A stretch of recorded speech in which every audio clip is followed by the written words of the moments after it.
मेरो जस्तो सफा हात मिलाउनु मैले त्यहाँ मिलाउनु भन्नुहुन्छ भने देख्छु म नयाँ नयाँ मिल्ने भन्नुहुन्छ कस्तोसँग मिल्ने दाजुभाइ दिदीबहिनीहरू श्रम संस्कृति शुद्ध पार्टी हो। कतिको हातमा एमसीसी को दाग लागेको तर तपाईहरुले मिलाउनु भन्दा मैले मिलाएको हातमा जेन्जी को रगत लागेको सहकारीको ठगी लागेको छ भन्ने चाहना छ धेरैको।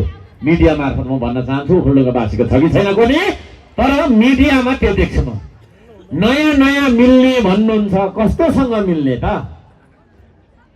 कतिको हातमा एमसीसी को दाग लागेको छ कतिको हातमा जेन्जी को रगत लागेको छ कतिको हातमा सहकारीको ठगी लागेको छ अनि मेरो जस्तो सफा हात मिलाउनु मैले त्यहाँ मिलाउनु भन्नुहुन्छ भने ठिक छ हैन तर तपाईहरुले मिलाउनु भन्दा मैले मिलाएको हैन। कुरा बुझ्नुभयो नि।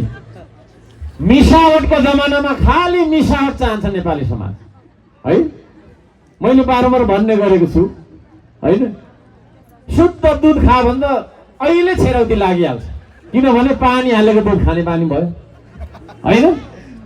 शुद्ध बेसार लगा अब कतै के खालको भन्छ हैन। मैदा हालेको बेसार खाने बानी भयो कि भएन। तर आदरणीय दाजुभाइ दिदीबहिनीहरू श्रम संस्कृति शुद्ध पार्टी हो। भ्रष्टाचार गर्दैन भ्रष्टाचार गर्नु दिँदैन देशद्रोह गर्दैन देशद्रोहीसँग मिल्दैन राष्ट्रघात गर्दैन राष्ट्रघातीसँग मिल्दैन है। श्रम संस्कृतिलाई नेपाली समाजले बहुमतको सरकार दिनुपर्छ। हामी टालाटुली बटुली गरेर यो मन्त्रालय चाहिँ मलाई त्यो तलाई भनेर चाहिँ गठबन्धन सरकारमा हामी जानेवाला छैनौँ। कुरा बुझ्नुभयो नि। त्यसो भएको कारणले गर्दाखेरि एकलौटी सरकार श्रम संस्कृतिले बनाउनु पर्छ कि पर्दैन।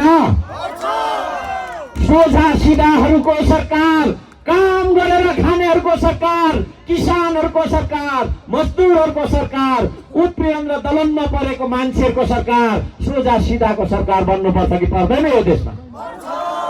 खाली विदेशीले चलाएको छ विदेशीले पैसा दिएर पठाएको छ विदेशी तपाईको छैन झोला बोक्नेहरूको सरकार विदेशी विचार बोक्नेहरूको सरकार होइन स्वदेशी विचार बोक्नेहरूको सरकार बन्नुपर्छ कि पर्दैन यहाँ।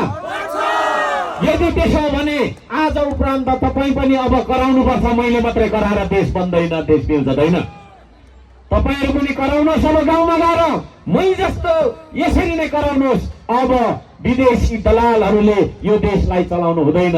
स्वदेशी दल तपाईको छैन स्वदेशी दलले चलाउनु पर्छ। स्वदेशी श्रम संस्कृतिले चलाउनु पर्छ। चुनाव चिन्ह माटोमा भोट हाल्नु